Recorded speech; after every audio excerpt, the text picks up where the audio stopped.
Film diawali dengan memperlihatkan suasana pemakaman umum, di mana sebuah upacara militer digelar untuk menghormati para anggota Navy SEAL yang gugur dalam sebuah misi di Suriah. Cerita kemudian mundur ke 2 minggu sebelumnya, saat pasukan elit tersebut dikirim ke Suriah dengan tugas menangkap seorang dokter bernama Kahani, dalang dibalik jaringan teroris. Operasi dimulai dari penyusupan melalui pantai hingga ke terowongan bawah tanah.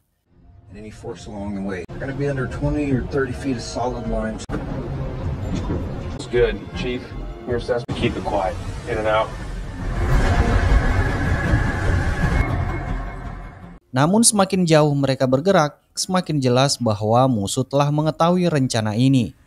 Terlihat dari perangkap bom yang sudah dipasang, hingga akhirnya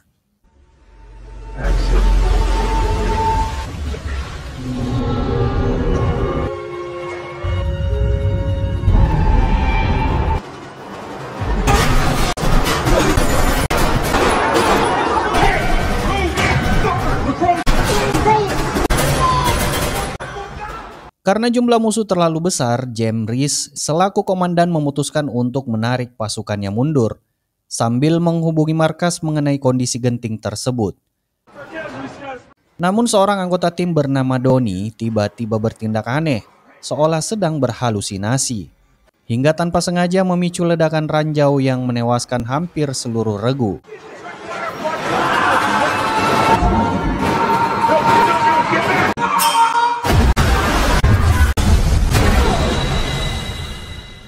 Dalam keadaan tak sadarkan diri, Reese juga mengalami mimpi di mana ia bertemu kembali dengan istri dan anaknya. Di dalam mimpinya juga muncul seekor burung gagak yang menabrak kaca rumah dan mati seketika.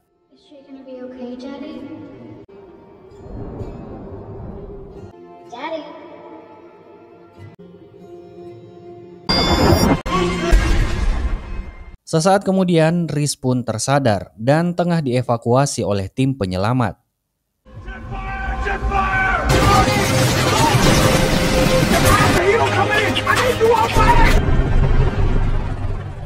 Setibanya di Amerika, Reese memberi kabar kepada istrinya bahwa hanya ia dan Boozer yang berhasil selamat, sementara seluruh anggota tim lainnya telah gugur.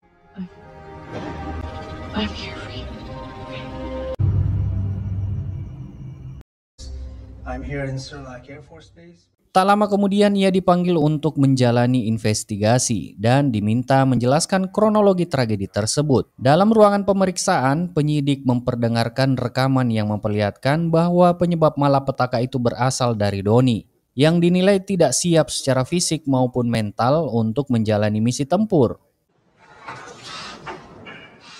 Sebagai pemimpin operasi, Reese menolak keras rekaman itu. Ia yakin ada manipulasi pada bukti tersebut.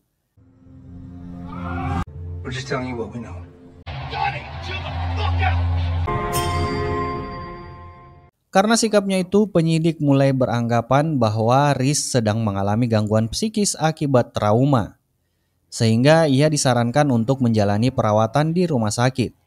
Namun, alih-alih beristirahat, Reese justru memilih menghabiskan waktu di sebuah bar bersama Boozer, satu-satunya rekannya yang masih hidup. Di bar, seorang jurnalis bernama Buranek menghampiri Reese dengan maksud menggali informasi terkait kematian pasukan Navy SEAL di Suriah, sebuah tragedi yang sampai saat itu belum ada keterangan resmi dari pihak manapun.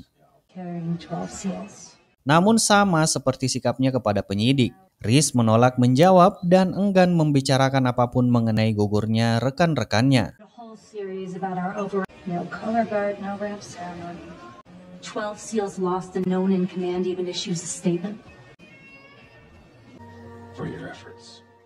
Tak lama pandangan Reese tertuju pada Boozer yang duduk di sampingnya dengan wajah datar tanpa ekspresi.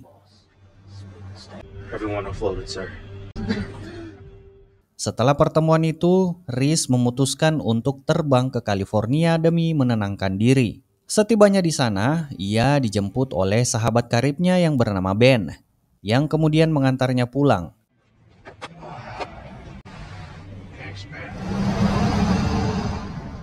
Di rumah, Riz langsung disambut oleh putrinya Lucy serta istrinya yang bernama Laura, yang hanya sebelumnya mendapat kabar kalau Riz mengalami gegar otak dan perlu banyak beristirahat.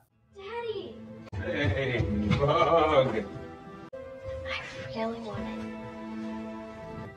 Yeah. Okay, I'll see you in there.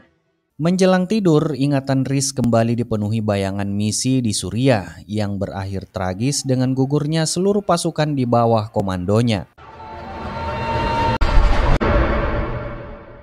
Keesokan harinya, ia menerima kabar mengejutkan dari markas kalau Boozer ditemukan sudah tak bernyawa di kediamannya. Hasil penyelidikan menyebutkan kematian itu telah terjadi sekitar 2 hari sebelumnya.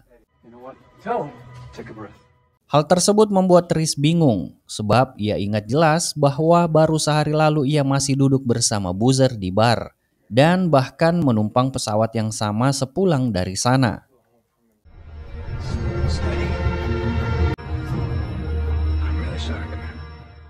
Di markas, Riz kembali menegaskan kepada atasannya yang bernama Pillar bahwa misi terakhir yang dijalankan timnya terasa seperti jebakan, dan ia yakin ada pihak yang telah memanipulasi rekaman. Namun Pillar tidak benar-benar memahami maksud ucapan Riz. Baginya, kondisi Riz yang masih mengalami gegar otak membuat semua perkataan itu terdengar seperti halusinasi.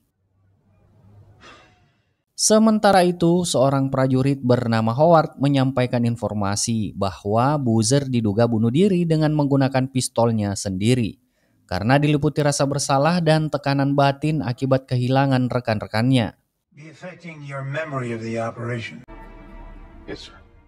Riz lalu mendatangi Ben untuk menyampaikan ketidakpercayaannya terhadap kabar bahwa Boozer mengakhiri hidupnya sendiri dengan pistol.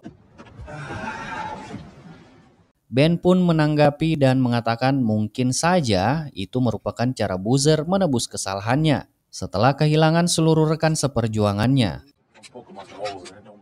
Ia juga menegaskan kesediaannya membantu jika Riz ingin menyelidiki lebih jauh segala kejanggalan yang ada. Meski begitu, Ben menyarankan agar Riz menenangkan diri terlebih dahulu dengan berlibur bersama keluarganya. Head for the horizon. Confirm. One more beer. Meski begitu, rasa curiga Riz tak bisa hilang. Makanya ia menghubungi Buranek, si reporter yang sempat mendekatinya di bar malam itu. Dan menanyakan apakah benar malam itu ia memang terlihat minum sendirian.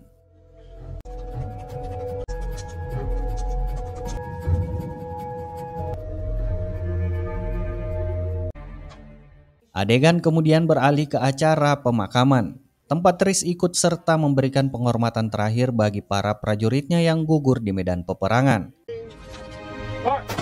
Di sana seorang ibu menteri menyampaikan kabar bahwa Musa, informan yang pernah memberikan data mengenai Kahani di Suriah, telah tewas. Commander Riz, we found your man Musa. Ia juga berjanji akan mengabari Riz secepatnya apabila Kahani berhasil ditemukan.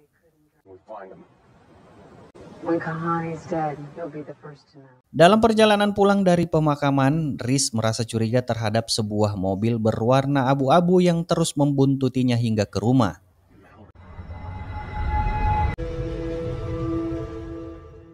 Sontak, ia segera meminta istrinya Laura untuk membawa anak mereka masuk, sementara dirinya berusaha menyelidiki kendaraan tersebut.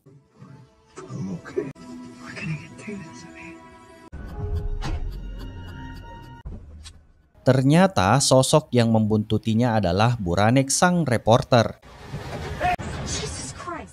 Buranek memberikan informasi kalau Boozer sebenarnya meninggal pada hari yang sama saat ia dan Riz bertemu di bar. Artinya ketika itu Riz tidak benar-benar bersama Boozer, melainkan sedang berhalusinasi. 67% less, I don't think that's your fault.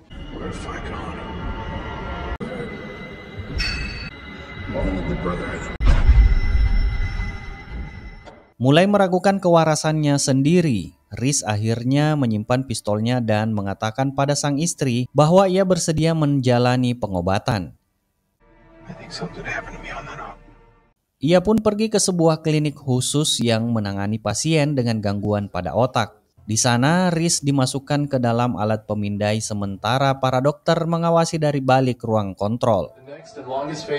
Saat proses pemeriksaan berlangsung, ingatannya kembali dihantui oleh tragedi misi di Suriah yang masih meninggalkan luka mendalam.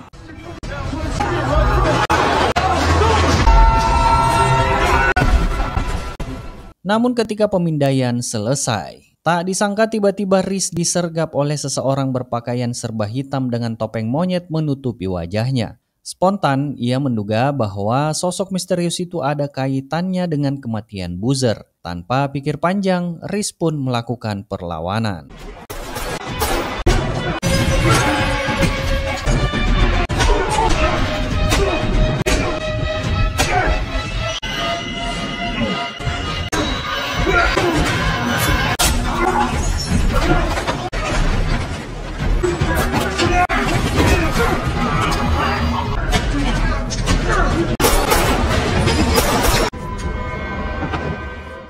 Usai berhasil melukai salah satu penyerang dan menghabisi yang lain, Riz memperhatikan senjata di tangannya.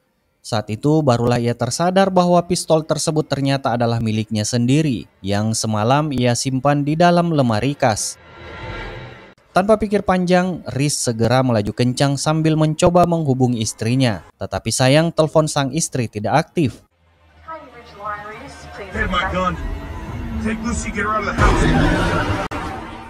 Setibanya di rumah, Riz terperanjat mendapati istri dan anaknya sudah terbujur kaku tanpa nyawa.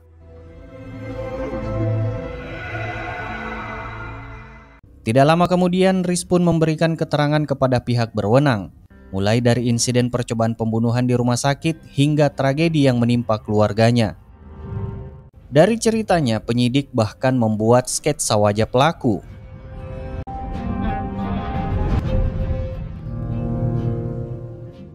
Di sini, duka semakin dirasakan oleh Riz ketika ia sendiri yang harus mengantarkan jenazah orang-orang yang paling dicintainya ke tempat pemakamannya.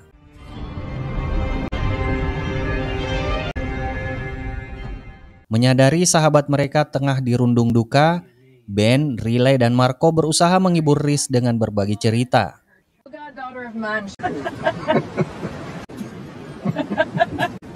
I got one. All right. Namun sesampainya di rumah, Riz menemukan sebuah gambar buatan anaknya. Gambar itu seketika membangkitkan kenangan indah bersama sang anak. I'm gonna sing a song. Well, what if it's not done before I have to leave tomorrow? This morning I turned 36. Dan di momen itulah ia akhirnya menyadari bahwa semua yang ia alami hanyalah halusinasi.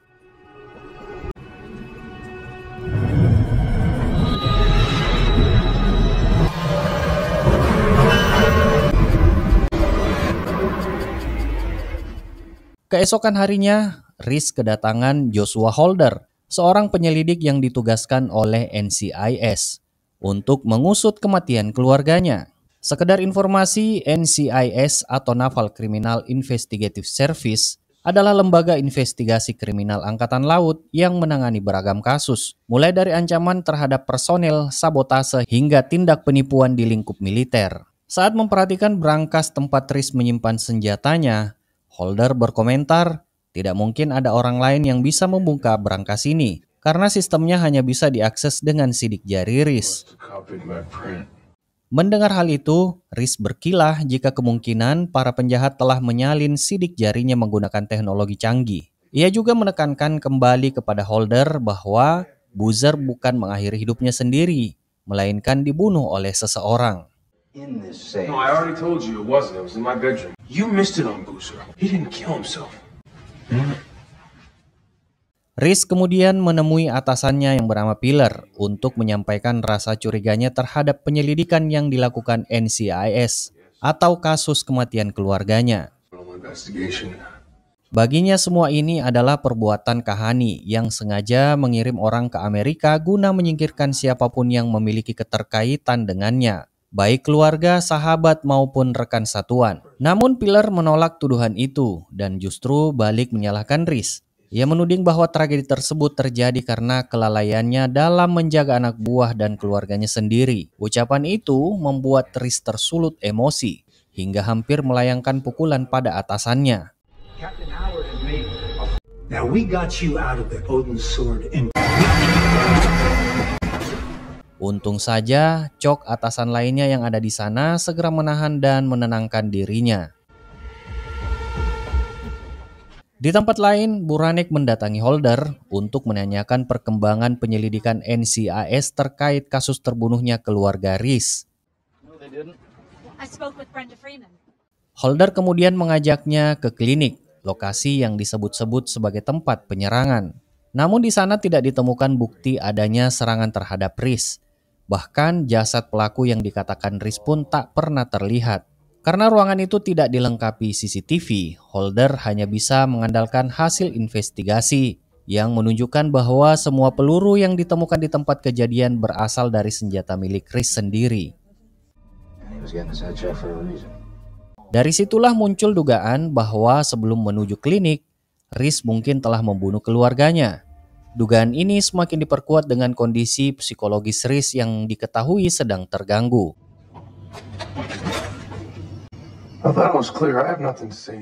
Mendengar penjelasan Holder, Buranek segera menyampaikan kembali informasi itu kepada Riz. Ia meyakinkan Riz bahwa dirinya tidak sedang kehilangan akal sehat, hanya saja dibutuhkan bukti kuat untuk memperjelas segalanya. Karena itu, Buranek meminta Riz menandatangani surat kuasa agar ia bisa mengambil hasil MRI miliknya di klinik. Sebelum menyetujui, Riz mengajukan satu syarat. Ia ingin mendapatkan salinan dokumen kematian Boozer agar ia pun bisa menyelidiki kematiannya.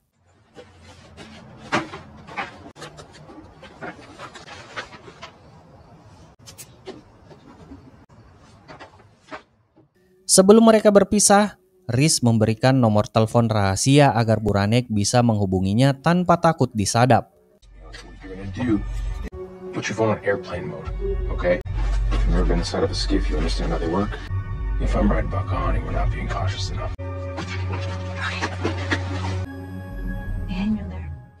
Di sisi lain, karena Riz juga mencurigai siapa Holder ini sebenarnya, akhirnya ia mencoba mencari tahu semuanya melalui internet. Dan begitu memperbesar foto Holder di layar, tiba-tiba Riz yang merasa kepalanya pusing lalu teringat peristiwa saat berada di klinik. Begitu diperhatikan dengan seksama, ia mendapati mata Holder sangat mirip dengan salah satu pria yang pernah mencoba menghabisi dirinya. Dari keyakinannya itu, Riz mencatat nama Joshua Holder di kertas milik anaknya, menjadikannya sasaran baru dalam daftar balas dendam atas kematian keluarganya.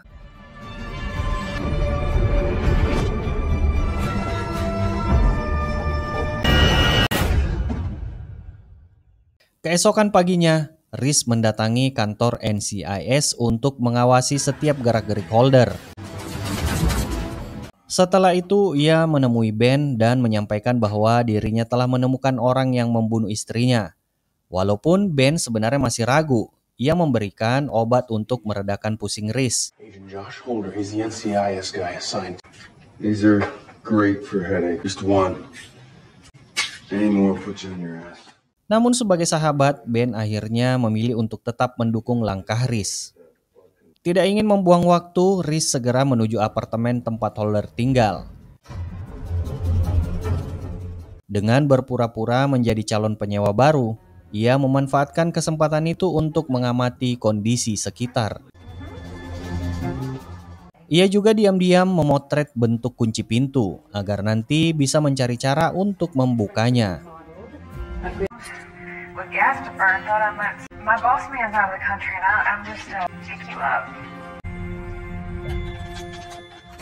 Sementara itu di lokasi lain, Buranek didatangi oleh atasannya Jordan karena laporan mengenai gugurnya pasukan James Riz di medan perang belum juga dipublikasikan. Jordan mendesaknya untuk segera merampungkan berita tersebut dalam batas waktu 24 jam. Scene kembali ke Ben yang memberi kabar kepada Riz bahwa Holder sudah keluar dari apartemen. Mendengar itu, Riz yang datang dari arah berbeda langsung memanjat bangunan dan berhasil membuka pintu kamar dengan mudah. Di dalam ruangan tersebut, ia menemukan sebuah laptop dan segera menyalin isinya untuk dijadikan bahan penyelidikan. Setelah selesai mengembalikan laptop ke tempat semula, mengunci pintu, dan memastikan tidak ada sidik jari tertinggal, Riz bersiap membuka file hasil salinan. Namun tiba-tiba ponselnya berdering yang ternyata panggilan dari Ibu Menteri. Ia meminta Riz datang menemuinya karena ada hal penting yang harus dibicarakan. Sebelum berangkat, Riz lebih dulu menyampaikan kecurigaannya bahwa ada anggota NCIS yang menjadi mata-mata Kahani. Akan tetapi Ibu Menteri menegaskan bahwa alasan dia memanggil Riz justru untuk menyampaikan bahwa Kahani sudah tidak perlu ia khawatirkan lagi, sebab masalah itu telah terselesaikan.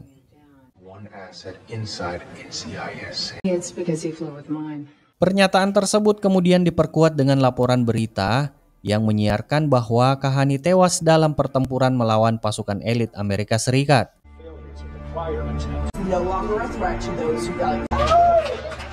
Kabar itu pun disambut gembira oleh masyarakat Amerika. Ibu Menteri berharap dengan adanya kepastian itu, Riz bisa merasa lega dan menghentikan upayanya mengejar Kahani. Sesampainya di rumah, Ben mengungkapkan pada Riz bahwa Holder sempat mengakses data biometrik miliknya dari arsip tim. Ia juga menemukan fakta bahwa Holder membuka data sidik jari Riz tepat 2 hari sebelum tragedi pembunuhan. Dari situ, Ben semakin yakin kalau Holder adalah orang yang membantai keluarga Riz. Di saat yang sama, tiba-tiba Riz juga teringat pada kejadian ketika ia berhasil menusuk tangan sang penyerang dengan pisau. Sehingga ia merasa perlu memastikan apakah Holder memang pelaku sebenarnya. Sementara itu di tempat lain, Buranek mendatangi klinik Engram untuk mendapatkan hasil pemeriksaan medis Riz saat dulu sempat diperiksa di sana. Awalnya pihak klinik enggan memberikan data tersebut, namun setelah Buranek menyelipkan sedikit uang, akhirnya berkas itu berhasil ia dapatkan. Tak lama setelahnya Buranek segera memberitahu Jordan bahwa mereka akan segera mendapatkan sebuah kabar yang begitu besar. Sementara pada waktu yang sama, Riz bergerak malam itu juga dengan menyelinap masuk ke apartemen Holder.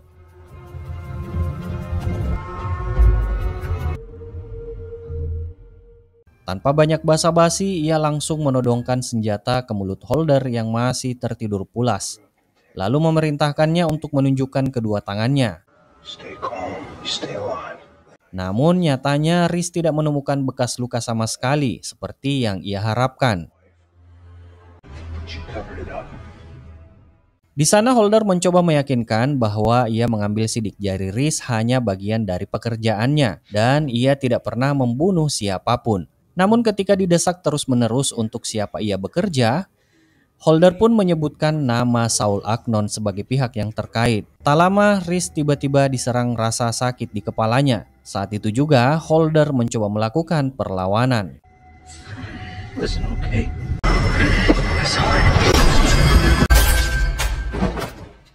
Sayangnya usahanya sia-sia karena saat itu juga ia tewas seketika. Sontak, Riz pun segera melakukan sesuatu agar Holder terkesan seperti mati karena bundir. Usai menghabisi Holder, Riz membakar seluruh dokumen yang berhubungan dengannya, lalu menuliskan nama Saul Agnon sebagai sasaran berikutnya. Namun seperti biasa, Riz terlebih dahulu menggali informasi mengenai target melalui internet. Dari situ terungkap bahwa Saul Agnon memiliki kaitan erat dengan sebuah perusahaan bernama Capstone Industries. Setelah mendapatkan petunjuk tersebut, Riz segera menghubungi Buranek dan mengatur pertemuan di lokasi yang telah ditentukan. Sementara itu, Ibu Menteri mengadakan pertemuan dengan para stafnya untuk membicarakan sistem kerja pasukan khusus. Ia menilai para prajurit diperlakukan layaknya mesin yang terus-menerus dituntut menjaga keamanan negara. Menurutnya beban itu perlu dikurangi secara signifikan, sebab para prajurit juga manusia yang membutuhkan waktu beristirahat dan ruang hiburan agar kondisi mental mereka tetap terjaga. To fight for us, call home, let your families know they're running solo. Let's go. Di saat bersamaan, Riz tengah menyiapkan perlengkapan tempatnya untuk misi berikutnya.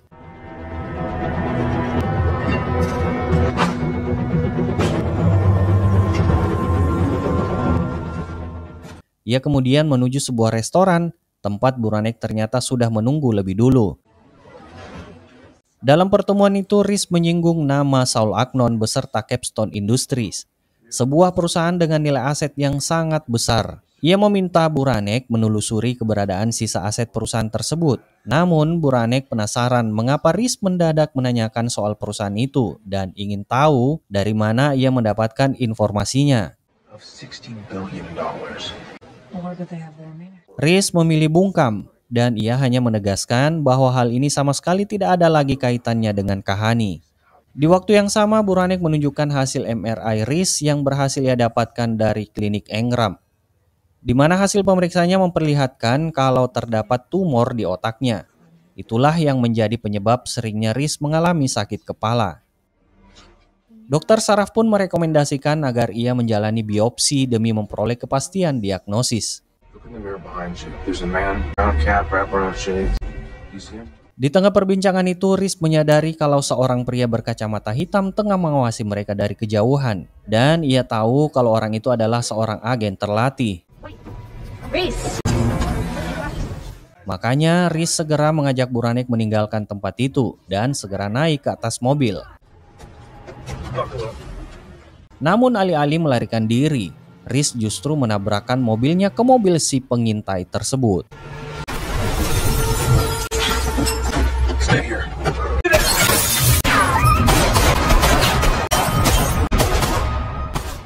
Sesudah kejadian itu, Riz memeriksa isi mobil si pengintai dan menemukan sebuah dokumen. Saat dibuka, ternyata berkas tersebut berisi data dirinya, yang artinya memang saat ini ia adalah target dari seseorang. Maka dari itu, Riz pun meminta Buranek untuk menjauh dulu sementara waktu demi keselamatannya.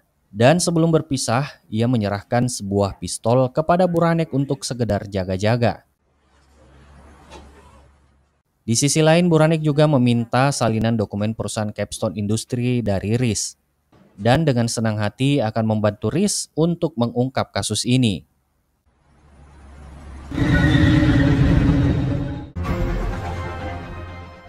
Di tempat lain kita diperlihatkan sosok Stephen. Ia adalah pimpinan Capstone Industries beserta Saul Agnon sebagai tangan kanannya. Dalam percakapan mereka, Agnon melaporkan bahwa Gordon telah gagal dalam misinya untuk menghabisi Riz. Ia juga mengungkapkan kekhawatirannya apabila Holder sampai buka mulut, kemungkinan besar Riz akan menelusuri semua tentang dirinya. Masalahnya yang tidak Agnon ketahui adalah Holder ini ternyata sudah tewas atas insiden beberapa waktu yang lalu. Stephen sendiri tidak terlalu peduli akan ancaman Riz ini. Alih-alih memikirkan itu, ia justru memerintahkan Agnon untuk lebih fokus mencari investor yang berminat membeli sebagian saham perusahaannya. Di sisi lain terlihat Riz kembali berhalusinasi, di mana ia membayangkan kalau istrinya yang sedang mengandung disertai puluhan burung gagak yang menabrak rumahnya.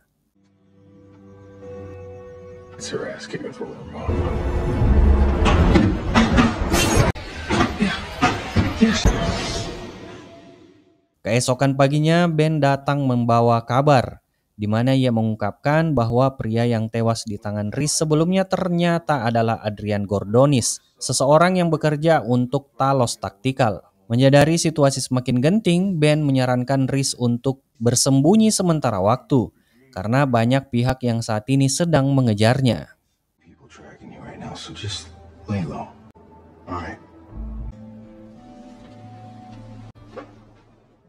Adegan beralih ke sebuah lapangan golf, tempat para pengusaha papan atas berkumpul.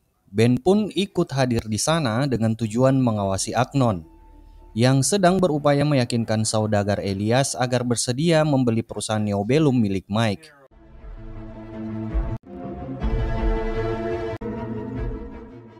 Alasan Stephen ingin menjual perusahaan itu masih belum jelas. Tetapi Ben tetap fokus memantau gerak-gerik Agnon sambil terus melaporkan perkembangannya kepada Riz. Easy day, brother.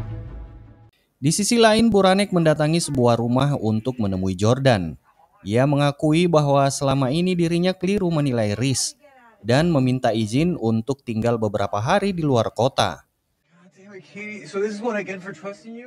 Sementara itu, di kantor kementerian, seorang anggota bernama Katrok mempertanyakan kebijakan yang dikeluarkan Ibu Menteri kemarin. Menurutnya keputusan itu bisa menurunkan reputasi militer dan kemungkinan besar akan ditolak oleh pihak kontraktor. Namun sang Ibu Menteri bersikeras dengan pendiriannya. The chamber. What about our contractors? Then we'll whip the votes. Made to feel sorry for special interest. Tak lama usai rapat, Katrok tampak langsung menghubungi seseorang lewat telepon, meski tidak jelas siapa yang ia hubungi. Di sisi lain, Saul Agnon menggelar sebuah pesta khusus dengan tujuan meyakinkan Elias untuk membeli perusahaan Neobellum. Namun Elias tampak sengaja menunda-nunda dan mengatakan penawarannya akan ia lakukan di keesokan harinya dari tim akuisisi perusahaannya. Merasa langkahnya sudah cukup berhasil, Agnon pun mengakhiri pesta dan kembali ke kamarnya untuk beristirahat. Tanpa ia sadari, pada saat itulah Riz menyusup masuk secara diam-diam. Di kamar itu, Riz menanyai Agnon tentang alasan Capstone Industri menginginkan dirinya mati.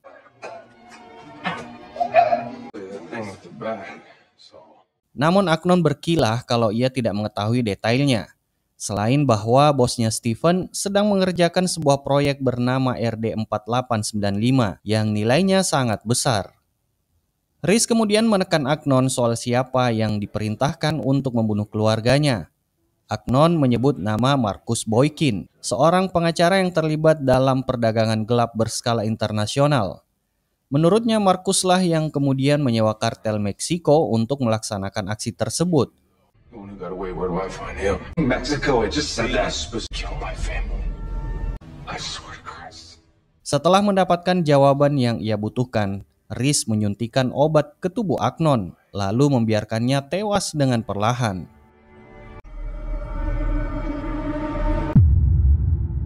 Usai menyingkirkan Saul Agnon, Riz segera mengirim pesan kepada Buranek untuk memperingatkan agar waspada terhadap proyek misterius bernama RD4895.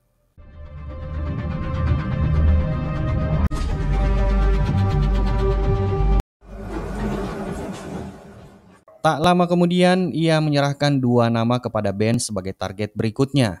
Yang pertama adalah Stephen, orang yang diyakini mengetahui rahasia di balik proyek RD4895 tersebut.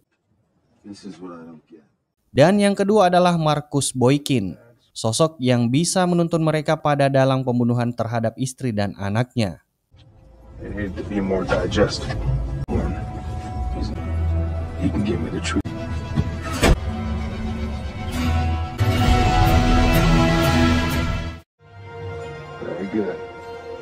Too close. Daddy, I love you. Keesokan harinya, Riz kembali melanjutkan perburuan untuk menemukan dalang di balik kematian istri dan anaknya. Target berikutnya adalah Marcus Boykin. Dari posisi tinggi di pegunungan, ia sudah menyiapkan senjatanya sambil menanti kedatangan pria itu. Begitu Boykin masuk dalam bidikannya, Riz pun mengeksekusinya.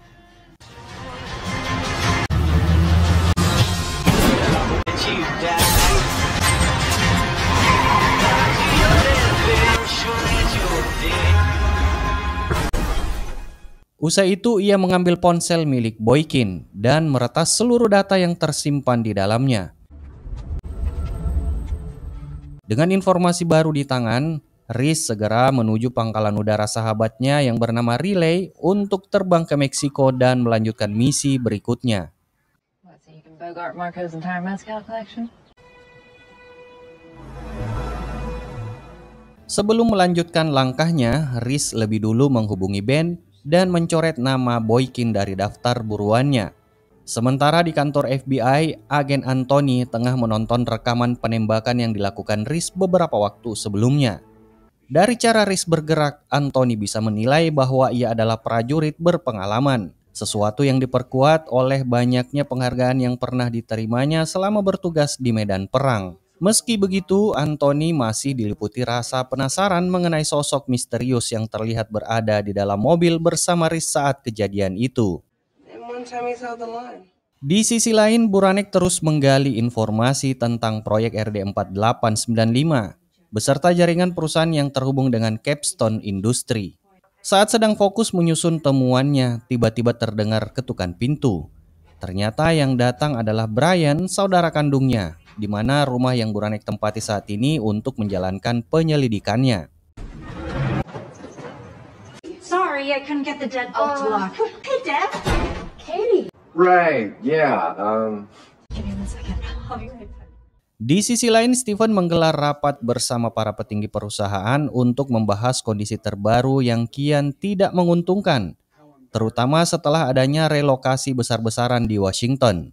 Situasi itu membuat Elias kembali menunda rencananya membeli Neobellum dengan alasan investasi tersebut terlalu berisiko.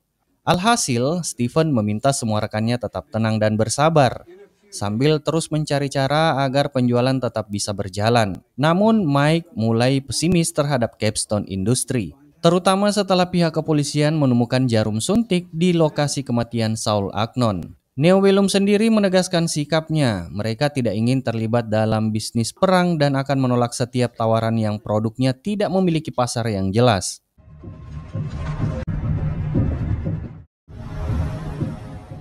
Scene berpindah ke Riz dan Riley yang sudah tiba di Meksiko.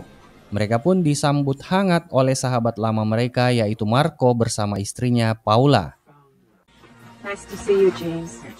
Malam harinya Riz mengirim pesan kepada Buranek untuk menanyakan perkembangan terkait proyek RD4895. Buranek menjawab bahwa ia belum menemukan kepastian, tetapi ia mulai menduga bahwa bukan hanya Riz yang menderita tumor otak, melainkan juga seluruh pasukannya yang pernah bertugas bersamanya di Suriah.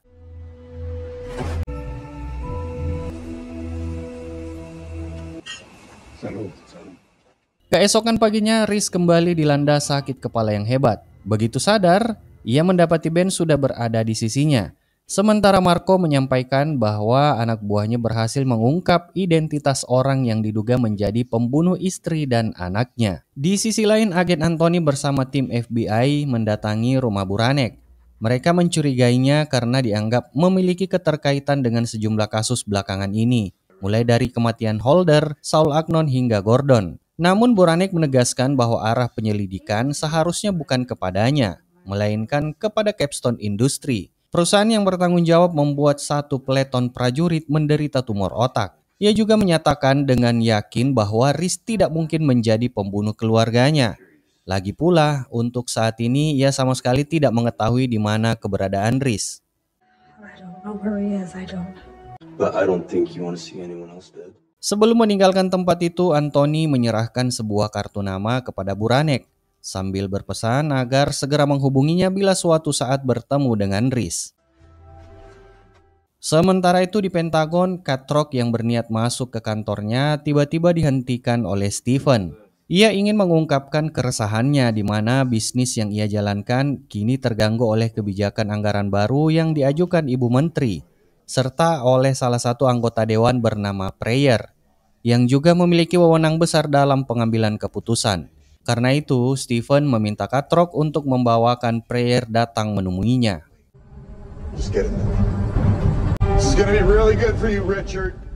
Sementara itu di sebuah lereng pegunungan, Riz bersama timnya tengah membicarakan sosok bernama Nahafas, pria yang mereka yakini sebagai pembunuh keluarganya. Nahafas ini dikenal sebagai pembunuh bayaran bengis yang bekerja untuk berbagai kartel, dan saat ini ia sedang menderita luka di tangannya. Aaron, salah satu anak buah Marco, mengusulkan agar mereka melakukan serangan diam-diam supaya bisa menghindari bentrokan langsung dengan anak buah Nahafas. Akan tetapi Riz menolak usulan tersebut.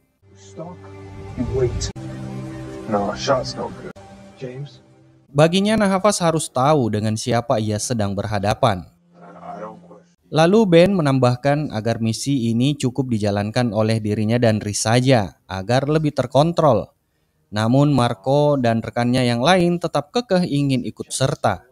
Mereka meyakini bahwa pertempuran ini bukan hanya urusan pribadi Riz, melainkan sebuah perjuangan melawan kejahatan. Namun di saat yang sama, Riz tiba-tiba kembali pusing dan seketika juga ia pingsan. Reese? Menurut keterangan dokter, tumor di otak Riz kini telah menyebar dengan cepat dan diperkirakan ia hanya punya waktu sekitar 4 hingga 6 bulan untuk menjalani penanganan medis. Menyadari waktunya semakin terbatas, Riz akhirnya memilih untuk tetap memaksakan diri meski kerap diserang pusing di kepalanya. Karena ia tahu esok hari adalah hari di mana ia akan berburu orang yang telah merenggut nyawa istri dan anaknya. If it were Paula and Antonia, I have nothing left to lose but this. Right?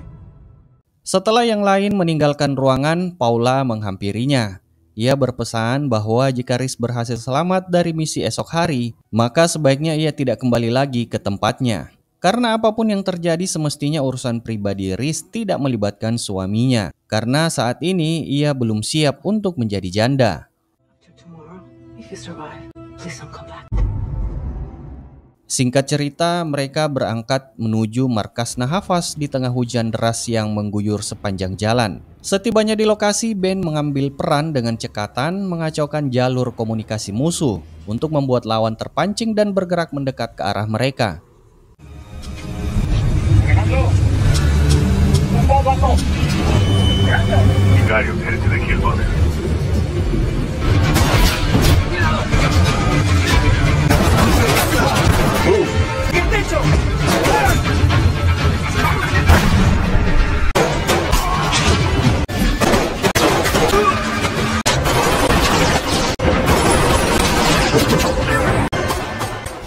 Dalam operasi itu, mereka juga sempat menyelamatkan warga sipil yang dijadikan sandera oleh kartel.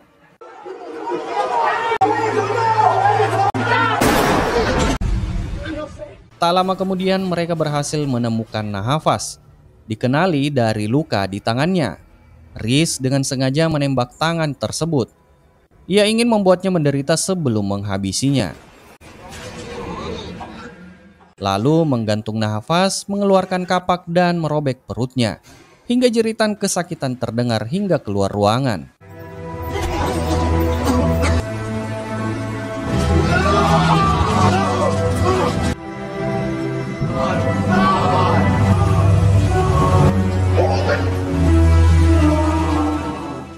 Sementara itu di tempat lain, Buranek menyampaikan permintaan maafnya kepada kakaknya atas kedatangan FBI ke rumah mereka sehari sebelumnya. Tak lama setelah itu ia menerima panggilan dari rekannya yang memberi kabar penting mengenai Neobellum Pharmaceutical. Rupanya Stephen adalah pemegang saham utama perusahaan itu dan telah mengalihkan fokus bisnisnya ke produksi nootropik militer. Perusahaan tersebut bahkan menjalin kontrak besar dengan Departemen Pertahanan, menyalurkan obat-obatan ke 6 cabang, dan kini bernilai hingga 70 miliar dolar untuk dijual. Setelah menerima kabar tersebut, Buranek segera mengemasi barang-barangnya dan pergi meninggalkan rumah, tanpa sempat berpamitan pada sang kakak. Di sisi lain, sebelum kembali pulang, Riz mendapatkan hadiah dari Ben berupa sebuah berkas penting yang berisi informasi mengenai Stephen. Sebagai tanda terima kasih, Riz kemudian menyerahkan senjata kapak peninggalan ayahnya kepada Marco sebagai penghargaan atas bantuan besar Marco dalam menuntaskan misi melawan Nahafas.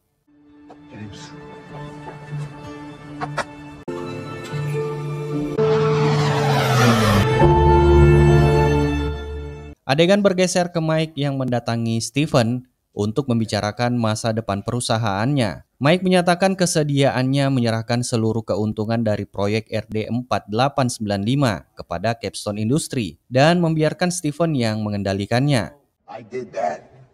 Namun dengan satu syarat, ia tetap bisa mempertahankan perusahaannya. Namun Stephen yang memegang saham mayoritas di Neobellum memiliki rencana berbeda. Ia ingin menjual proyek tersebut sekaligus melepas perusahaannya. us for that. The whole company. Adegan beralih ke Reese yang mulai merencanakan serangan langsung ke Capstone Industry. Namun Riley juga sempat mengingatkan bahwa kantor perusahaan itu berada tak jauh dari distrik keuangan, sebuah area yang selalu padat oleh lalu lintas dan kerumunan orang. Untuk memastikan kondisi lapangan, mereka memutuskan untuk mengecek langsung lokasi tersebut. Namun tanpa diduga di sana mereka justru melihat agen Anthony bersama rekannya Meg masuk ke dalam gedung Capstone. Kedatangan Anthony ternyata bertujuan menanyakan peran Stephen dalam penugasan Gordon yang akhirnya berakhir tewas di tangan Reese. Akan tetapi Stephen membantah keterlibatan itu. Ia menegaskan bahwa saat kejadian, Gordon tidak sedang bekerja untuknya dan mungkin saja menjalankan misi dari pihak lain. Stephen lalu menegaskan bahwa ia tidak pernah mengenal sosok bernama Reese. Maka dari itu Anthony menjelaskan bahwa jika Stephen adalah orang yang selalu mendapatkan apa yang diinginkannya, maka Reese adalah tipe yang terbiasa memburu mangsanya sampai tuntas. Jadi Anthony kemudian meminta izin untuk menambah pengawalan khusus bagi Stephen di luar gedung demi alasan keamanan. Glad I have you guys on the case. Great. Sementara itu di lokasi lain, Buranek mendatangi Mike untuk menggali informasi seputar Neobellum, di mana faktanya perusahaan itu dulunya berfokus pada penjualan obat-obatan komersial. Namun sejak bekerja sama dengan Capstone Industry, arah bisnisnya berubah menjadi produksi nootropic militer atau obat-obatan yang dirancang untuk meningkatkan performa prajurit. It wasn't until Capstone came on that you... Menanggapi hal itu, asisten Mike menjelaskan bahwa Neobellum memang telah menandatangani kontrak dengan Departemen Pertahanan untuk memproduksi berbagai jenis obat, mulai dari penekan nafsu makan, obat tidur yang lebih kuat, hingga peningkatan stamina dalam berbagai aspek fisik. Karena masih kepo, Buranek sengaja mengikuti Mike hingga ke dalam toilet untuk menyinggung langsung soal proyek RD4895. Ia mempertanyakan kemungkinan terburuk apabila proyek tersebut justru menimbulkan tumor otak, sebagaimana yang dialami para prajurit Navy SEAL saat menjalankan misi di Suriah. Misi yang pada akhirnya hanya menjadi tiket menuju kematian. Mike justru bersikeras mengatakan kalau ia tidak mengetahui secara jelasnya, karena setahunya proyek RD4895 bahkan belum pernah melewati tahap uji coba pada manusia. Untuk itu Buranek menyerahkan nomor ponselnya, berharap Mike mau menghubunginya jika suatu hari nanti siap membuka suara. Setelah itu ia keluar gedung dan menaiki taksi, tanpa menyadari bahwa anak buah Anthony masih terus membuntutinya. Di sisi lain, Reese yang mulai serius mengingat Capstone Industry dijaga dengan sistem keamanan berlapis. Ia sadar 6 pengawal harus disingkirkan lebih dulu sebelum bisa mendekati Stephen. Namun tujuan Reese bukanlah membunuh Stephen, melainkan ingin Stephen tetap hidup. Karena hanya dari mulutnya jawaban tentang siapa dalang di balik semua tragedi bisa terungkap. Di saat yang sama, Reese menegaskan kepada Buranek agar berhenti terlibat, mengingat FBI kini mulai semakin mencurigainya. Sementara suasana tegang sedang berlangsung di ruang rapat Capstone Industry. Pertemuan penting digelar untuk membicarakan penjualan perusahaan Neobellum kepada Elias.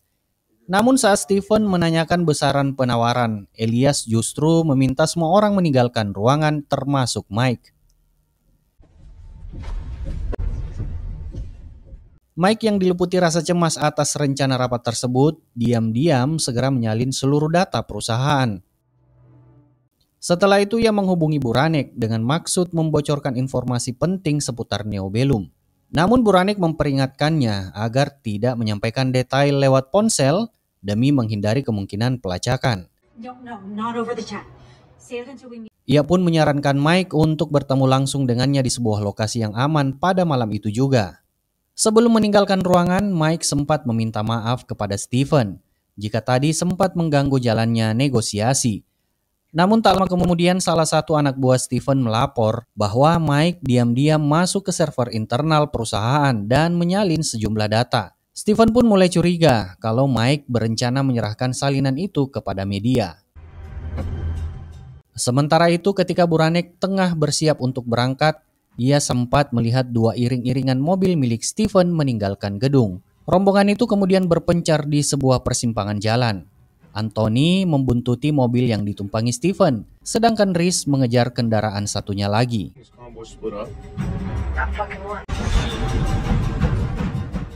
Buranik akhirnya bertemu dengan Mike di sebuah stasiun kereta api. Dalam percakapan mereka, Mike menjelaskan bahwa Neobellum telah melakukan praktik yang tidak semestinya, meski ia bersumpah hal itu terjadi di luar kendalinya. Menurut pengetahuannya, proyek RD4895 awalnya dirancang untuk membantu para prajurit mengatasi trauma sepulang dari medan perang. Bahkan Stephen sempat menghentikan pengembangan proyek tersebut setelah tahap uji coba pada hewan.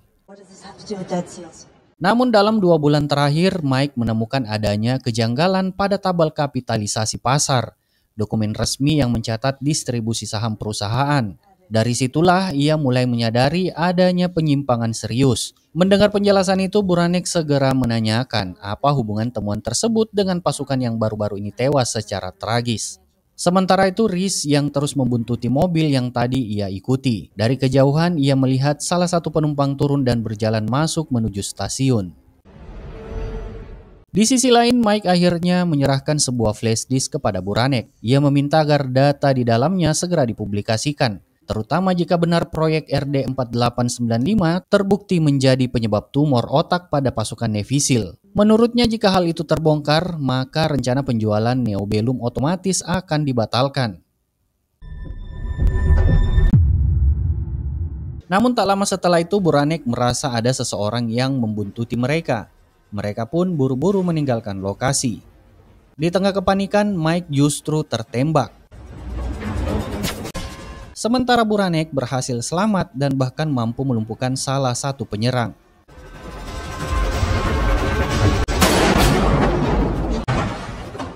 Saat ia berusaha pulang, seorang penjahat lain tiba-tiba muncul menghadangnya. Beruntung Reese datang di saat yang tepat. Tanpa pikir panjang, ia segera membawa Buranek kabur ke tempat yang lebih aman. Reese kemudian menanyakan alasan mengapa orang-orang suruhan Stephen terus memburunya. Buranek pun menjelaskan bahwa proyek RD4895 sejatinya adalah obat eksperimental, ciptaan Neobellum yang dirancang untuk membantu mengolah trauma di otak.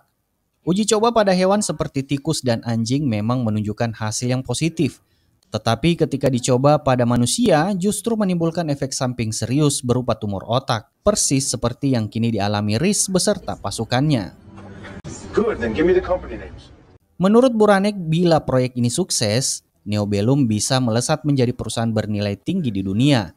Sebaliknya, kegagalan berarti seluruh investasi Stephen akan sia-sia dan kerugian besar tak terhindarkan. Karena itulah Stephen berupaya cepat menjual Neobellum sebelum semuanya terbongkar. Bahkan sebulan sebelumnya, saking paniknya ia sudah mencairkan saham senilai 100 juta dolar dari perusahaan itu, lalu mendistribusikannya ke berbagai anak perusahaannya.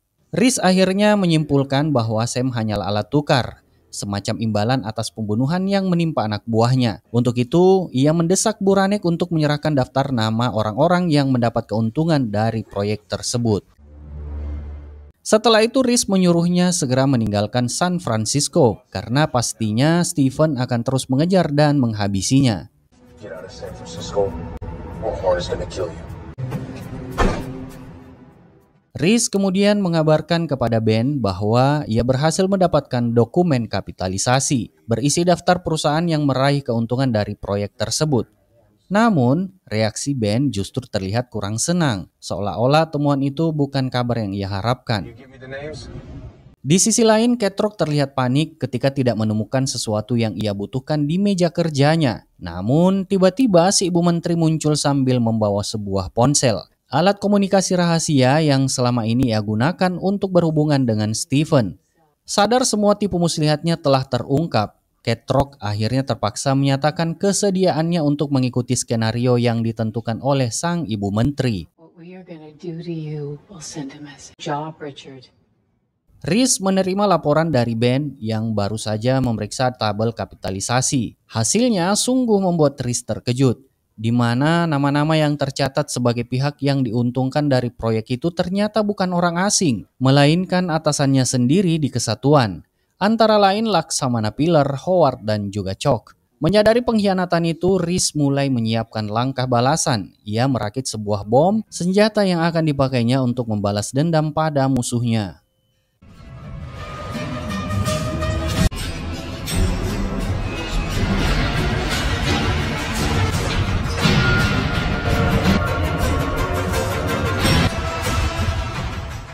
Esok paginya, Reese sudah berada tidak jauh dari gedung Capstone Industry. Di area itu juga hadir agen FBI Anthony bersama Buranek yang sedang menjalankan tugasnya sebagai jurnalis.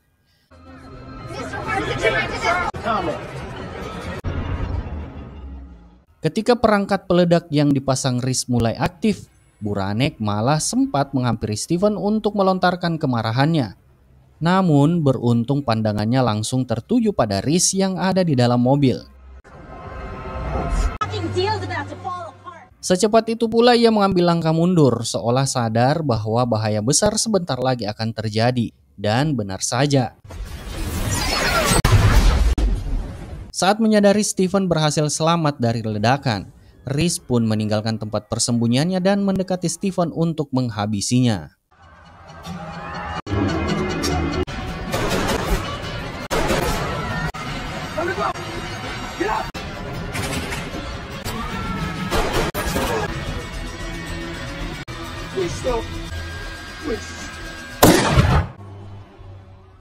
Sampai pada akhirnya Reese berhasil menuntaskannya dan ia pun kembali dikejar oleh agen FBI. Pelarian Reese terhenti ketika mobil yang ia kendarai menginjak ranjau yang dipasang polisi.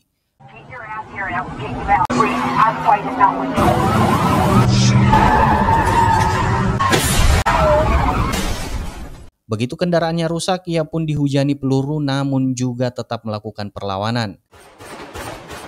Ketika Anthony dan Meg segera mendekati mobilnya, yang mereka temukan hanyalah bercak darah serta sisa obat-obatan yang ditinggalkan. Sementara itu Reese ternyata sudah lebih dulu melarikan diri. Dengan tangan yang terkena luka tembak, ia menyusup masuk ke sebuah rumah untuk mencari persediaan obat yang bisa menolongnya. Ketika rasa pusing menyerangnya kembali, Reese baru menyadari bahwa obat yang dibutuhkannya tertinggal di dalam mobil. Di rumah tempat ia bersembunyi, Reese mendapati beberapa petasan serta sebuah peta, yang akhirnya ia simpan sebagai perlengkapan untuk melanjutkan perjalanannya menuju hutan.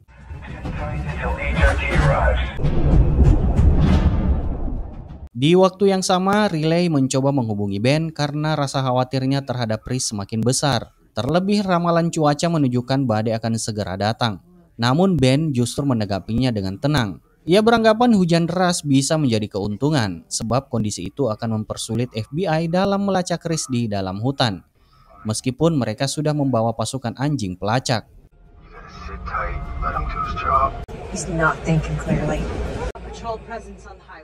Sementara itu Reese yang berteduh di sebuah gua kecil karena kebetulan sedang hujan. Di sana Reese menatap daftar nama target yang ingin ia singkirkan, yang ternyata para perwira senior di kesatuannya sendiri. Seketika memori ingatannya kembali, di mana dulu saat dirinya ditempa keras oleh mereka.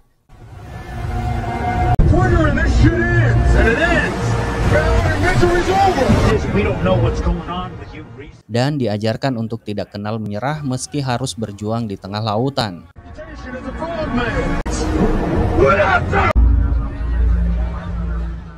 Keesokan paginya pasukan tambahan dikerahkan untuk menyisir hutan demi menemukan jejak Reese. Setelah memberi arahan singkat, Anthony mendapat teguran dari seorang prajurit bernama Smithy. Ia mengatakan meski Reese bukan sosok seperti Rambo, tapi tetap saja menangkapnya bukan perkara mudah. Baginya, Reese adalah legenda dan patriot sejati.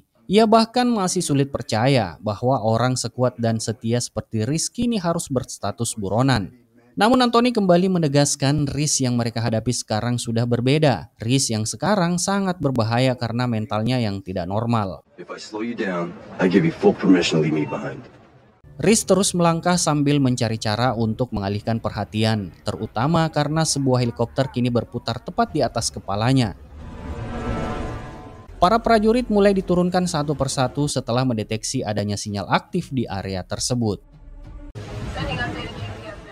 Mereka tak menyadari bahwa Riz sebenarnya sudah berada sangat dekat, bersembunyi tepat di bawah mereka.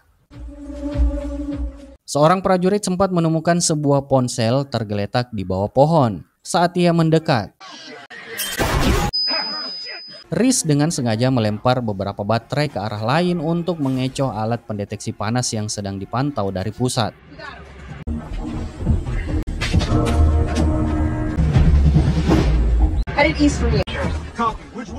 Di tengah pelariannya, penyakit Riz kambuh lagi hingga membuatnya berhalusinasi, namun ia tetap berusaha bertahan.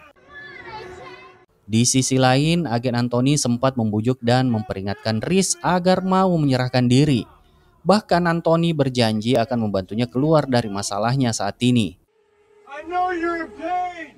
Namun Riz menolak tawaran itu. Baginya berhenti berarti kalah, sehingga ia memilih untuk terus melanjutkan pelariannya.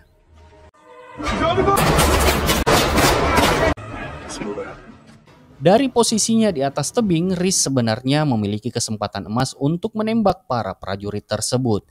Namun ia menahan diri, karena baginya mereka bukanlah musuh. Dan ketika pasukan itu akhirnya mencapai puncak, Riz pun sudah menghilang tanpa jejak. Yang mereka temukan hanyalah sebuah peluru yang tergeletak di atas batu. Sebuah pesan bahwa Riz bisa saja menghabisi mereka kapan saja jika ia mau. Ternyata Riz dengan nekat sudah menuruni tebing tanpa menggunakan alat pengaman sedikit pun. Hingga akhirnya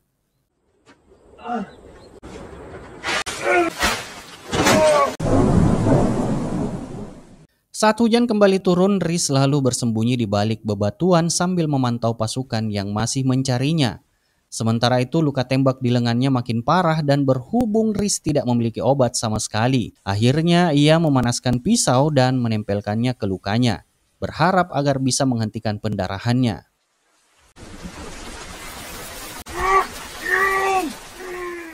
Agen Anthony yang sempat terhubung dan berbicara dengan Riz berharap masalah ini bisa diselesaikan tanpa harus ada korban. Namun ia juga menegaskan bahwa jika Riz tetap bersikeras, pada akhirnya salah satu dari mereka pasti akan mati. Namun Riz tidak takut dengan gertakan si Tony itu. Sebelum semua orang yang telah merenggut nyawa keluarganya bisa mati di tangannya sendiri.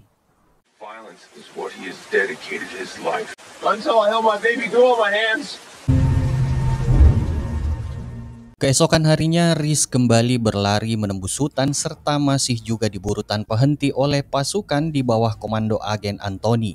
Di sisi lain, seorang prajurit menemukan tanda-tanda sisa keberadaan Riz dan segera mengoperasikan drone untuk memastikan posisi target.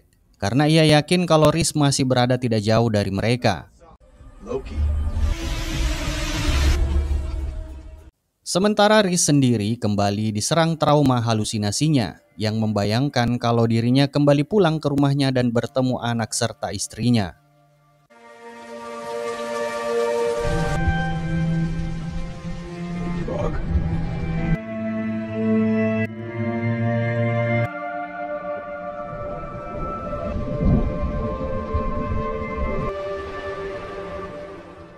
Begitu tersadar, Riz segera mengangkat senjatanya dan menembak jatuh drone yang membuntutinya.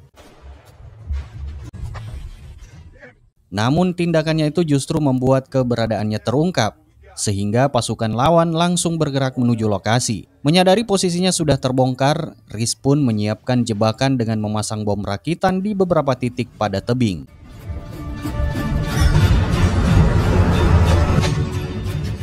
Pada saat yang sama, Meg bersama pasukannya telah mencapai lokasi dan segera memerintahkan Riz untuk menyerah. Namun Riz justru balik mengancam akan meledakkan bom apabila mereka tidak segera mundur dari area tersebut.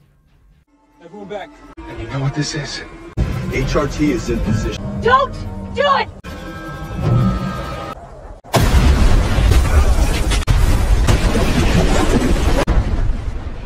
Meski tertimbun reruntuhan, Riz yang terbiasa menghadapi situasi ekstrim berhasil keluar dari longsor. Bahkan ia masih sempat menolong Meg yang nyaris kehilangan nyawa karena sulit bernafas.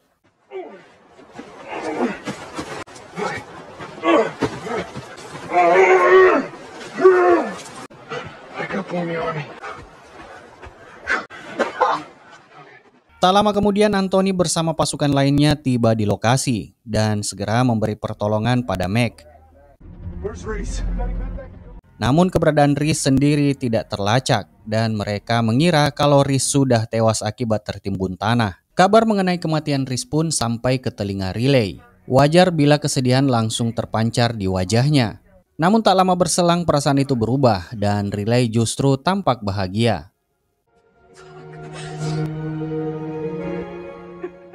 Tak lama kemudian Riz sedikit menceritakan kalau selama berada di hutan, ia masih sering dihantui halusinasi tentang istri dan anaknya. Maka dari itu Riley pun menasehatinya agar Riz bisa belajar melepaskan dan menerima kenyataan. Karena biar bagaimanapun juga keluarganya tidak akan pernah kembali, meskipun Riz terus menghabisi banyak nyawa lagi. And no matter how many people you kill, man, maybe some of it is just about. Setelah merasa sedikit lebih tenang, Riz pun memutuskan untuk terjun di pertengahan perjalanan dengan niat bisa pulang terlebih dahulu ke rumah.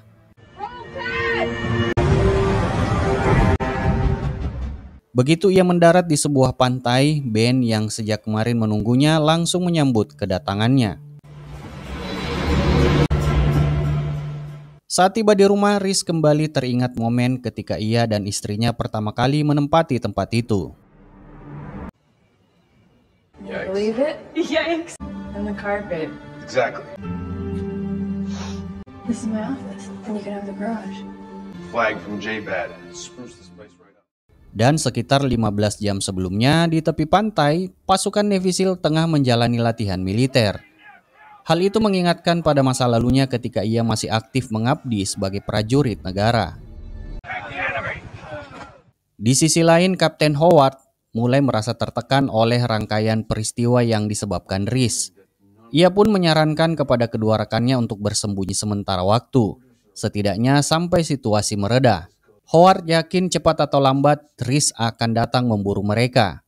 Namun Laksamana Piller berusaha menenangkan dengan mengatakan bahwa tidak ada yang perlu dikhawatirkan, sebab mereka masih memiliki 5.000 prajurit yang siap dikerahkan untuk melindungi mereka.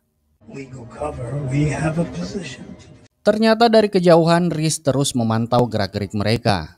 Informasi dari Ben juga menegaskan bahwa sejak kematian Stephen, ketiga pemimpin itu semakin sering mengadakan pertemuan. Riz pun tampaknya telah menentukan langkahnya, di mana Howard akan menjadi target pertamanya. Alasannya jelas, di antara ketiganya hanya Howard yang masih memiliki keluarga, dan itu menjadi kelemahan yang bisa dimanfaatkan Riz. Sementara di dalam pesawat, Ibu Menteri menyaksikan rekaman momen di mana sesaat sebelum ledakan mengguncang Capstone Industry. Dari rekaman itu, ia juga mendengar pernyataan Buranek yang mengungkap fakta kalau Riz bukanlah dalang pembunuhan Mike. Justru Stephen lah yang berada di balik proyek RD4895, yang mana proyek tersebut akhirnya menewaskan satu peleton pasukan Navy SEAL. Sesaat setelah turun dari pesawat, sang Ibu Menteri menyampaikan pernyataan resmi di depan awak media. Dalam pidatonya, ia menegaskan bahwa James Riz kini digolongkan sebagai teroris domestik. Sementara itu, Anthony bersiap melanjutkan operasi pengejaran. Ia sadar betul bahwa target Riz adalah orang-orang yang terkait dengan Capstone Industry, sehingga ia harus lebih dulu mengantisipasi siapa yang kemungkinan besar akan menjadi sasaran Riz berikutnya. Pada saat yang sama, Buranek mendatangi kantor FBI untuk meminta daftar nama pihak-pihak yang terlibat dalam proyek RD4895. Ia sadar Riz harus segera dihentikan. Namun di sisi lain, ia juga menuntut agar para pelaku di balik proyek itu diproses hukum sebagai bentuk pertanggungjawaban. I'm not here to defend Reese, but some represent payments in a conspiracy pulled your friend out of a mudslide. Sementara itu, sang menteri menemui Laksamana Piller untuk membicarakan tragedi yang menewaskan satu peleton pasukan Navy SEAL. Ucapannya terdengar seperti peringatan, mengisyaratkan konsekuensi yang harus ditanggung mereka. Who was it? That's more of a Langley question. Usai pertemuan, Pilar segera mencoba menghubungi Howard, tetapi Howard justru menolak panggilannya. Rupanya, Howard telah menyiapkan rencana untuk melarikan diri bersama keluarganya dan memutuskan tidak akan kembali sampai situasi benar-benar aman. Keputusan mendadak itu tentu saja membuat istri dan anaknya terkejut. Karena tanpa penjelasan sang ayah tiba-tiba mengajak mereka pergi jauh dari rumah. Just listen to me. Is something wrong? Come on, let's get your things. Tanpa sepengetahuan Howard, percakapannya ternyata berhasil disadap oleh Ben melalui ponselnya. Informasi itu segera ia sampaikan kepada Reese. Meski begitu, Reese sempat ragu, menyadari bahwa FBI pasti sedang mengawasi setiap gerak-gerik mereka. Ia juga khawatir pada Ben, karena jika ketahuan membantu, karir Ben bisa berakhir, dan ia terancam dipecat dari agensi. Namun Ben menanggapinya dengan tenang. Ia mengaku tak mempermasalahkan risiko tersebut, sebab ia sudah menyiapkan tempat untuk menghabiskan masa pensiunnya kelak. Scene berpindah ke Anthony yang ternyata baru mendapat bocoran dari komputer Stephen tentang keterlibatan Pilar dalam proyek RD4895, di mana Pilar bukan hanya menerima bayaran langsung dari Stephen atas perannya dalam percobaan tersebut, tetapi perusahaannya yang bernama Global System Plus juga meraup keuntungan dari proyek itu. Selain Global System Plus, sejumlah perusahaan lain turut diuntungkan, termasuk XXA, Howard Consulting, Chalk, serta beberapa perusahaan milik Saul Agnon dan Marcus Boykins. Ada pula satu perusahaan bernama Oberon Analytics yang hingga kini pemiliknya masih belum diketahui. SXA Consulting, that's Leonard Howard. Officers, there's a process. Setelah mengetahui siapa target berikutnya, Anthony segera membagi anak buahnya ke dalam beberapa kelompok. Sementara itu, Kapten Howard menjelaskan kepada istrinya bahwa Pilar sedang menghadapi masalah dan saat ini ia berusaha menghindar untuk sementara waktu. It's not the taxi, it's the FBI. Driver, I'll be right there. Tidak lama kemudian seseorang datang ke rumah mereka yang ternyata Ben sedang menyamar sebagai anggota FBI. Pada saat yang sama, Anthony bersama timnya bergerak menuju kantor Pilar untuk mencari informasi. Namun Pilar yang sudah memahami tujuan kedatangan Anthony, makanya Pilar langsung menyerahkan sebuah berkas yang memang ingin diperiksanya. I think this might clear up. Tak lama kemudian Anthony menerima kabar dari Meg bahwa Howard sudah menghilang entah kemana. Catatan perjalanan menunjukkan ia sempat memesan tiket ke Miami. Namun berhubung mereka terlambat, akhirnya ketinggalan pesawat. Hal serupa juga terjadi pada Kapten Chalk yang juga tiba-tiba menghilang tanpa jejak. Untuk meredakan kepanikannya, Chalk pergi ke sebuah bar. Namun sepulang dari sana, ia mendapati Reese sudah membuntutinya.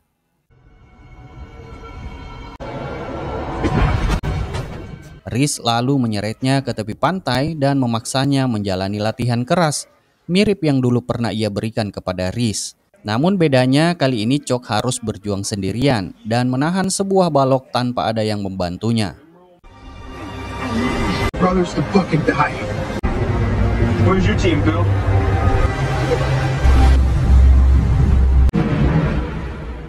Selain Chalk, ternyata Reese juga menyekap Howard bersama keluarganya yang sejak tadi dijaga oleh Ben. Dalam keadaan terdesak, Reese sempat berniat menenggelamkan anak si Howard. Namun akhirnya ia melepaskannya setelah Howard berjanji akan menuruti segala permintaannya. Reese kemudian memerintahkan Ben agar tidak melepaskan istri dan anak Howard. Setidaknya sampai Howard berhasil menyelesaikan tugas terakhir yang dibebankan kepadanya. Di kantor FBI, Anthony tiba-tiba dibebas tugaskan dari penyelidikan terhadap Laksamana Pilar. Tak lama kemudian, seorang agen yang merupakan rekan Bu Menteri menjelaskan bahwa Pilar sebenarnya memiliki izin operasi penggunaan darurat yang menyetujui eksperimen tersebut, sehingga secara teknis tindakannya itu legal dan sah. Namun Anthony masih menaruh curiga akan kegiatannya itu. Anthony lalu menemui Buranek yang sudah menunggunya dan mengungkap bahwa proyek RD4895 ternyata mendapat pengesahan dari Pentagon. Untuk itu, ia mendesak Buranek untuk segera menerbitkan berita tersebut. Di lain sisi berhubung timnya tak lagi diberi wewenang menangani kasus, Anthony pun akhirnya membubarkan anak buahnya. Go home. I'll watch the house until late. Buranek yang tak ingin menyia-nyiakan kesempatan akan berita sosok di balik orang yang mengesahkan proyek RD 4895 ternyata adalah Bu Menteri sendiri. Ia juga meyakini perusahaan misterius yang selama ini belum diketahui pemiliknya sebenarnya milik Bu Menteri yang diduga meraup keuntungan hingga 20 juta dolar dari proyek tersebut. Sontak, Buranek segera menelpon bosnya yang bernama Jordan untuk meminta agar berita yang baru ia kirim segera diterbitkan. Jordan menyanggupi, bahkan berjanji akan merilisnya dalam waktu 1 jam ke depan. Setelah sepakat, Buranek pun langsung menekan tombol kirim pada pesannya.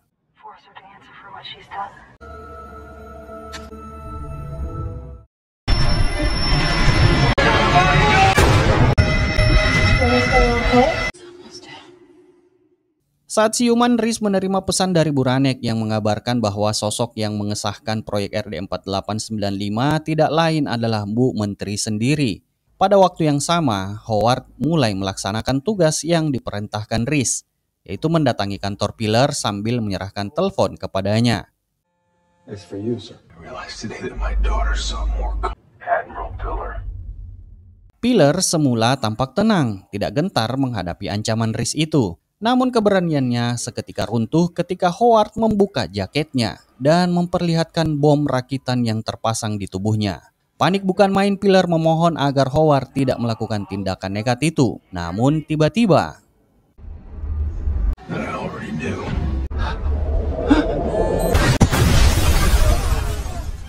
melihat peristiwa itu, Anthony segera turun dari mobil dan bergegas masuk ke rumah Riz. Di hadapan Riz, ia menegaskan bahwa dirinya telah memiliki bukti lengkap mengenai siapa saja yang terlibat dalam kasus ini. Dan pihaknya akan segera menjatuhkan hukuman. Namun Riz menolak bekerja sama. Ia tetap bersikeras akan menghukum mereka semua dengan caranya sendiri. Sementara itu, Buranek kembali menelpon Jordan karena sudah lebih dari 1 jam, tetapi berita yang ia kirim belum juga diterbitkan. Anehnya, Jordan mengaku sama sekali tidak pernah menerima berita dari Buranek. Merasa ada yang tidak beres, Buranek pun bersiap untuk segera pergi. Namun tiba-tiba Bu Menteri dan para pengawalnya sudah ada di sana, dan ia mengaku sudah membaca artikel yang Buranek tulis. Menurut Bu Menteri, tidak semua yang ada di artikel itu adalah benar. Makanya Bu Menteri meminta Buranek untuk mewawancarainya secara langsung jika Buranek memang ingin mengetahui semua faktanya. Scene kemudian beralih ke liputan berita malam sebelumnya yang melaporkan bahwa Riz dan Ben kini resmi ditetapkan sebagai teroris domestik oleh pemerintah Amerika Serikat. Dalam penyamarannya, Ben mendapat informasi bahwa Bu Menteri telah pergi ke sebuah pulau dan menyewa 12 penjaga untuk melindungi dirinya. Beberapa saat kemudian Bu Menteri akhirnya tiba di pulau persinggahannya dengan pengawalan yang ketat, di mana dari luar sudah terlihat beberapa agen yang menjaga di sana. Sementara Bu Menteri sengaja membawa Buranek ke sana untuk melakukan wawancara sekaligus meluruskan masalah yang keliru. Dalam wawancara itu, Bu Menteri menegaskan bahwa ia bukan pemilik perusahaan Oberon Analytic seperti yang dituduhkan Buranek. Ia juga menolak tudingan bahwa dirinya menerima bayaran dari Stephen. Menurutnya, pengesahan proyek RD 4895 murni ia lakukan demi mengurangi trauma para veteran yang pernah turun ke medan pertempuran. Ia menambahkan seandainya sejak awal tahu proyek itu bisa menimbulkan tumor otak, tentu ia tidak akan pernah menyetujuinya. Sebagai bentuk keseriusannya, Bu Menteri sampai menyewa seorang agen dari NCIS untuk mengusut kasus ini sampai tuntas. Ia bahkan menyerahkan mutasi rekening pribadinya kepada Buranek sebagai bukti bahwa dirinya sama sekali tidak pernah melakukan bisnis dengan Stephen. So you're saying that you didn't know about the tumors? That meant nothing to the rest of the world. Setelah menganalisis mutasi rekening tersebut, Buranek juga langsung mengirim pesan kepada Riz, di mana dirinya saat ini sedang bersama Bu Menteri dan memohon agar Riz memberinya waktu karena menurutnya belum ada bukti yang cukup kuat untuk membuktikan Bu Menteri sepenuhnya bersalah. Namun informasi dari Buranek tersebut tidak menyurutkan tekad Riz untuk tetap pergi ke pulau tersebut. Dalam perjalanan mereka tiba-tiba dihadang oleh polisi yang tengah melakukan penutupan jalan. Driver's license, please. Selain SIM yang ia minta, para petugas juga memeriksa isi mobil Riz hingga membuatnya nyaris ketahuan. Namun untungnya para polisi itu tidak sempat membuka laci yang membuat mereka akhirnya dipersilahkan jalan.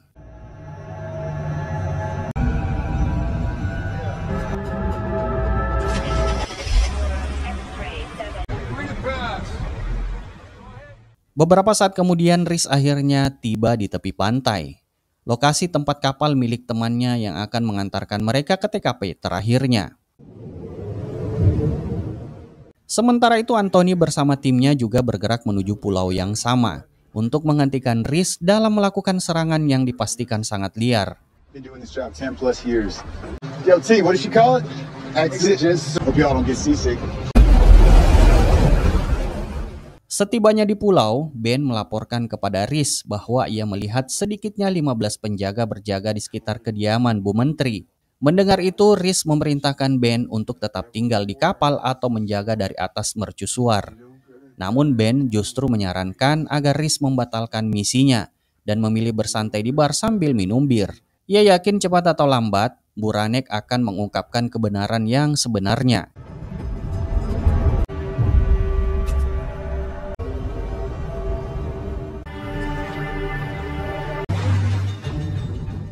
Sementara itu Buranek melakukan sesi wawancara terakhirnya dengan Bu Menteri. Ia menanyakan mengapa saat Laksamana Pilar akan mengirim satu peleton ke Suriah, Ibu Menteri tetap menyetujuinya. Padahal saat itu ia sebenarnya bisa saja menghentikan keputusan tersebut. Dan barulah terungkap kalau Bu Menteri sebenarnya ingin mengetahui secara langsung bagaimana reaksi obat itu, agar bisa digunakan untuk kepentingan berikutnya. Jadi mau tidak mau, ia pun turut andil dan harus mengorbankan seluruh pasukan Riz, meski mengklaim bahwa semua itu dilakukan demi tujuan mulia. Sementara itu di luar, Riz sudah mulai bergerak. Sementara dari atas mercusuar, Ben terus mengawasi sambil menunggu kode berikutnya dari Riz.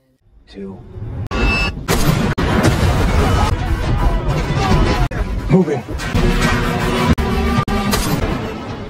Kilatan tembakan yang terlihat dari arah mercusuar membuat pasukan Anthony segera siaga, lalu membagi kekuatan mereka menjadi dua tim untuk menghadapi kemungkinan serangan.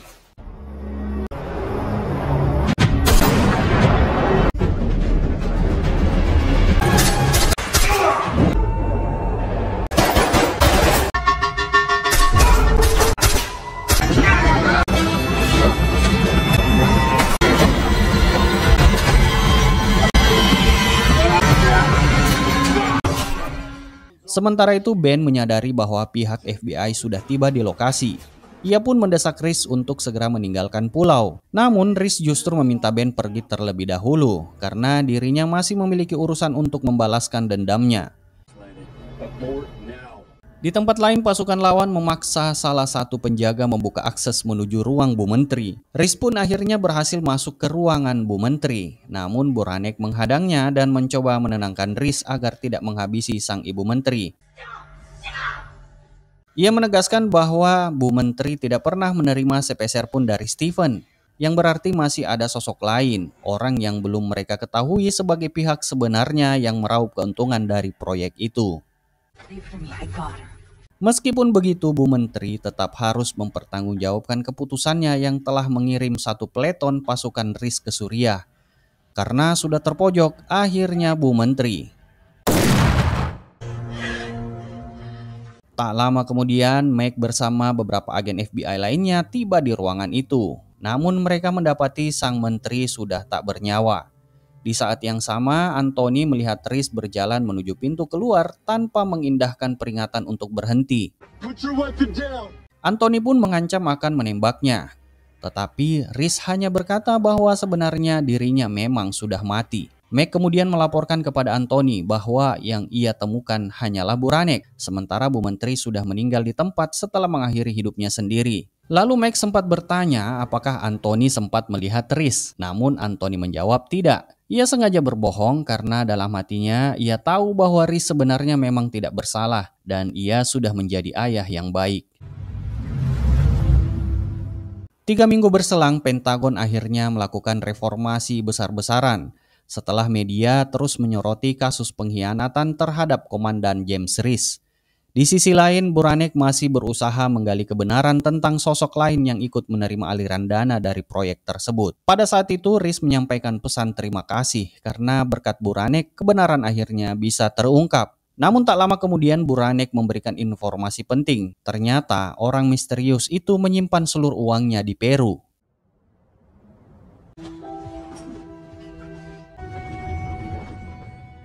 Adegan kemudian berpindah ke pesisir Peru, tempat Ben menikmati waktu santainya di laut lepas. Namun setibanya di kapal, ia terkejut mendapati Reese sudah menunggunya di dalam. Ternyata pemilik perusahaan Oberon Analytic itu adalah Ben sendiri. Di sini ia mengakui bahwa dirinya adalah orang terakhir yang merencanakan misi keberangkatan pasukan Navy SEAL ke Suriah. Alasannya menurut Ben, kematian seorang prajurit lebih pantas terjadi di medan perang daripada di ranjang rumah sakit. Meski begitu, ia bersumpah tidak pernah terlibat dalam pembunuhan istri dan anak Reese. Justru karena alasan itulah sejak awal ia membantu Reese menuntaskan dendamnya. Meskipun pada akhirnya Ben mengakui kesalahannya dan menyerahkan keputusan kepada Reese jika memang ingin menyelesaikan nama terakhir dalam daftarnya.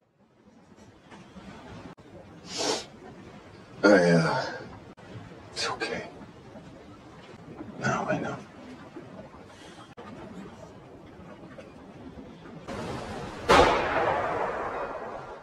Di scene terakhir kita diperlihatkan dengan kilas balik ketika burung gagak itu tewas menabrak rumah Reese. Anaknya bertanya bagaimana jika ayahnya tak pulang-pulang dalam bekerja. Reese menjawab jika dia tidak pulang bisa dipastikan kalau dia sudah tewas untuk melakukan sesuatu yang berharga. If someday I don't come home from work by good men that I love, your dad died doing something important. Dancing in the backyard. Your mom is still gonna be here. From where? Right here, honey. Dan dengan begitu film pun selesai. Terima kasih sudah menonton, semoga kalian terhibur. Sampai jumpa di alur film seru lainnya and bye-bye.